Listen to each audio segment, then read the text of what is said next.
Good morning. Welcome to Entrepreneur Country TV. This morning we have a slight change of format. You are in my home with me. And that's because we have two special guests with us this morning.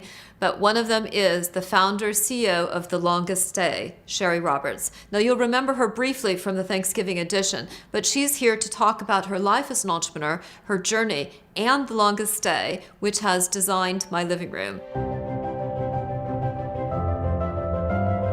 My real kind of corporate professional career outside of university started when I was about 24 years old working for AT&T.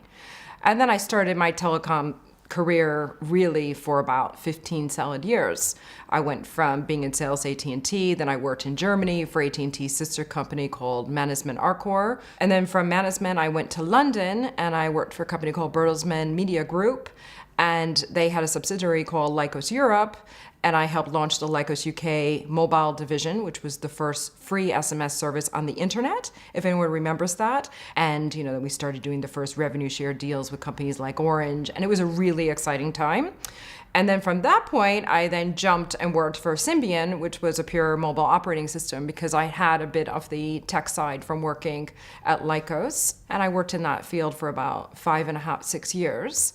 Then the real entrepreneur opportunity came when I went and joined a university called EHL in Switzerland. And they basically adopted me as what's called an entrepreneur in resident.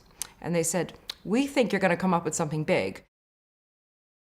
I spotted the opportunity by serious amounts of market research, identifying that there was a real problem in the market for people wanting to buy what they saw in the back of home decoration magazines, and they couldn't easily get it. So by having a site that looked like shopping in a magazine, we solved that problem. My specialty is going around the world, finding the best things you can possibly find, and selling them to consumers or also to architects, interior designers, property developers, anybody that's looking for sourcing, procurement, help on any level, we support. I created the idea in 2011, right when I left DHL. Nobody did shoppable content. Nobody thought about clicking on editorial. People were not even using editorial to drive their SEO on Google at that point.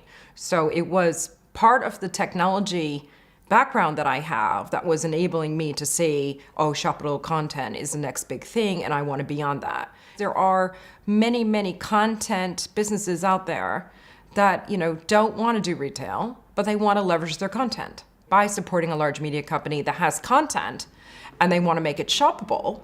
Well, we can make it shoppable for them because one, we have the developers that can do it. Two, we have the whole supply chain in place, and we have the customer service, and we have the back office. So we're able to retail other people's content and give them, an upside in partnering with us on that. What's next is that we are sourcing big projects, so for hotels. So those kind of large procurement, commercial projects, that is what is definitely next.